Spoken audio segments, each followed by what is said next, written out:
of a very real nightmare. A nightmare that many of us have lived through ourselves. Our children become silent survivors or silent perpetrators of gender-based violence. And too often we won't see the signs. We won't have had those hard conversations. We will just assume they're just kids until it's too late.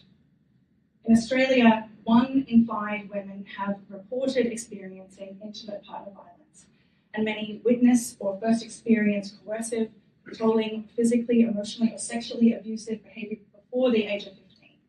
Many, many more people will never report it.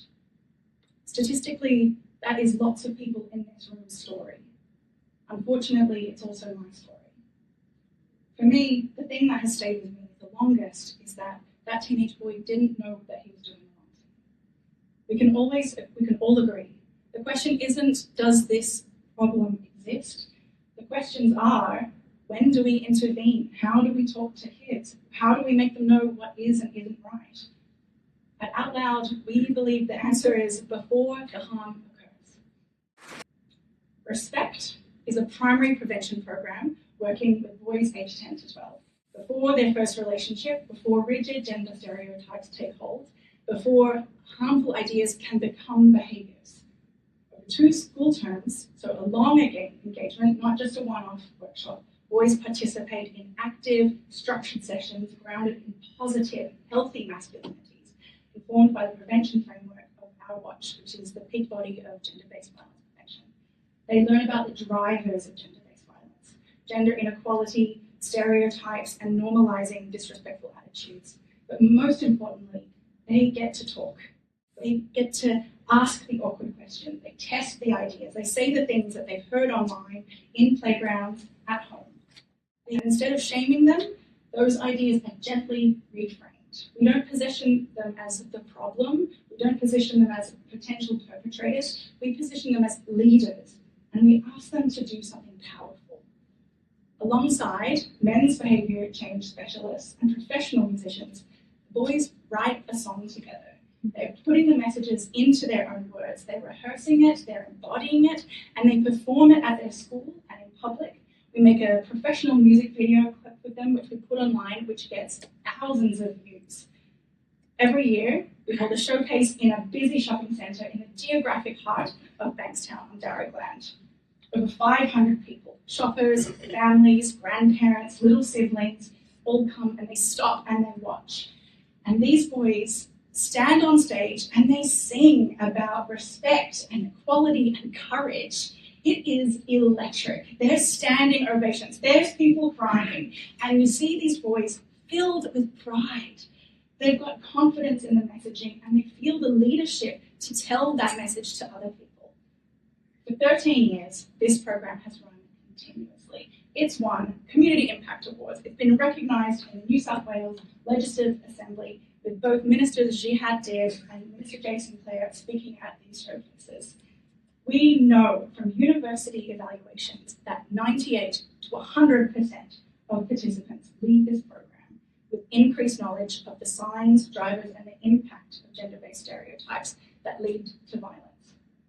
98 to 100% of boys leave feeling more confident in talking to their peers about unfair behaviour and healthy relationships. 98 to 100% of participants leave feeling like they can make a difference.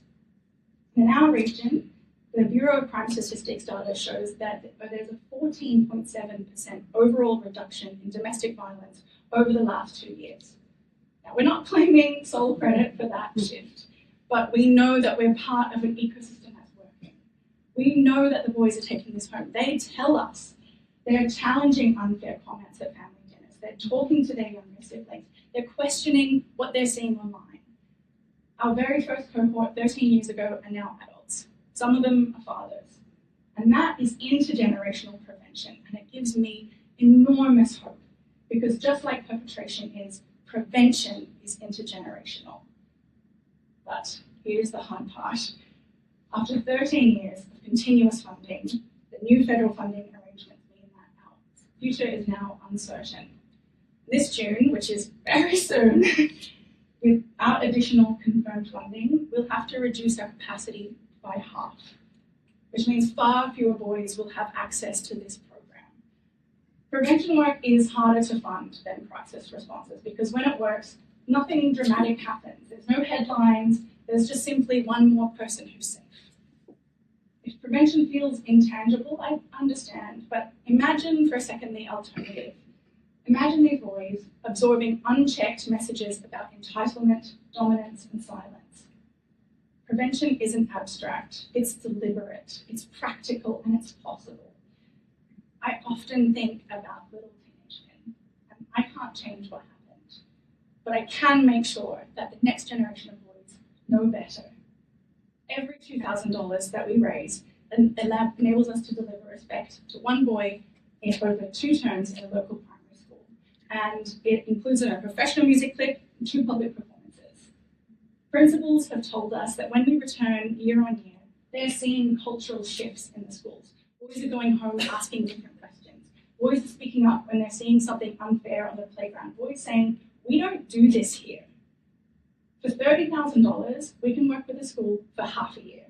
That's 15 households where hard conversations starting earlier.